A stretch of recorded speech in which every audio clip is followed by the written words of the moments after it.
romance tropes are questionable. Some are fun, some should come with a therapy discount code. So today we're ranking the most problematic romance tropes between fun and fatal. We're not talking about what's realistic here. The goal is morally insane but somehow entertaining.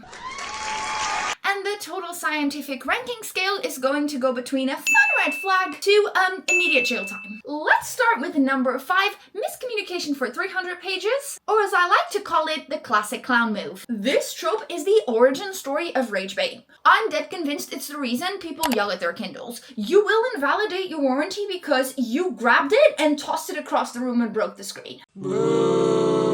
Like, I get it, they can't talk because of like trauma or like bad past relationships, but also so does everyone on TikTok and they still manage to send voice notes. The best example I can give for this trope is like every rom-com in 2012. Every third Colin Hoover romance novel. Have I read Colin Hoover? No. But just based on everybody else's reactions, that's my assumption. If we actually had to rank it though, okay, yes, it infuriates the life out of me, but I have to say it's like a fun red flag. It's utterly harmless until it becomes like gaslighting with a few extra steps. I'm actually freezing cold and I'm gonna have to put my lumberman jacket on. I know, I'm dripping in sex appeal, keep it in your pants. Swiftly moving on to Kidnapper and Captive, the Stockholm Core special, if you will. Listen, if your MeQ involves chloroform, not romance. As this review of Bad Saints puts it, too grossed out to continue and a bit too close to Stockholm Syndrome. This dumb girl is getting wet over him for no apparent reason besides him just being there. I was permanently grossed out by him and cannot find him to be a hero that I want to read about. Yuck.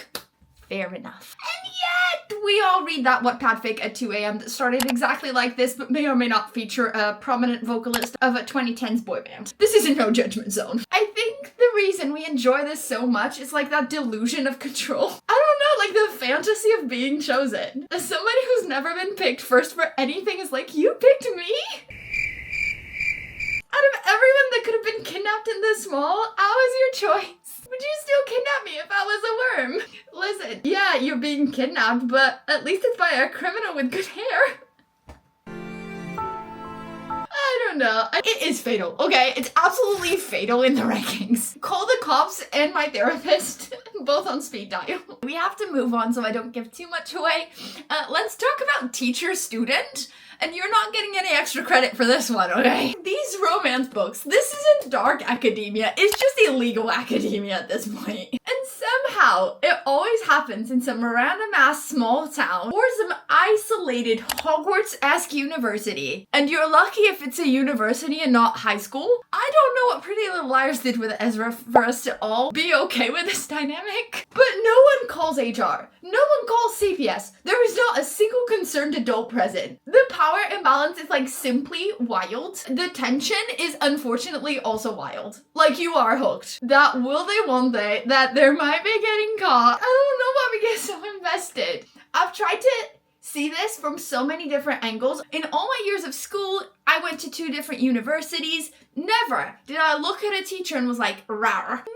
Never! But then you read it and you're like, yep, I'm done with this. This trope deserves detention, okay? Permanent detention. No hall pass for you. I don't even know how hall passes work. Which also reminds me, if you want to dissect the therapist-patient, I can definitely do that in my next video. Make sure to subscribe because my favorite Wattpad fanfic is a therapist-patient one. 2 words, champagne chocolate. If you know what fic I'm talking about, drop a comment and we can giggle about it a little bit before the video comes out. Trope number 2 on our list, and yes, we're counting these down, is the I can fix him TM, aka villain rehab. I hate this trope. I also am this trope. How do I explain the appeal to this to somebody that doesn't get it? I think it's very adjacent to enemies to lovers because technically one is always seen as the villain and the bad guy. So the appeal there I think comes down a lot to redemption. Like it is about redemption and it's about love and it's about the journey and it's about ignoring 47 red flags because he has sad eyes and is slightly brooding, tall and brunette. Like we have matching trauma. He's just processing it in his own way, you know? Like, if he murdered someone and now he feels bad about it, that's growth. He's just growing. harrowing. I have to put it in the fun yet tragic tier. Like, I would still text him back. What is wrong with me? And coming up next is the second chance after cheating, or the Delusion Olympics, if you will.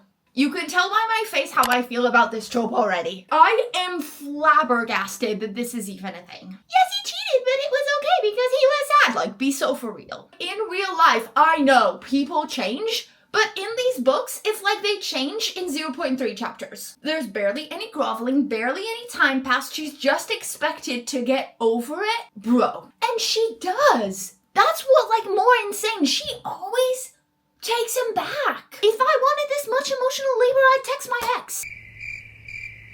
It's fatal. There's no coming back. Unless it's a novella and he's British. I know my limits. So here's where we landed, and if you disagree with me, congratulations. You have taste and possibly more emotional intelligence than me. Or you're the reason Goodreads reviews read like police reports. Which trope do you think deserves immediate jail time? And which one are you defending to your grave? I will be making a part 2, and your top picks might make the list.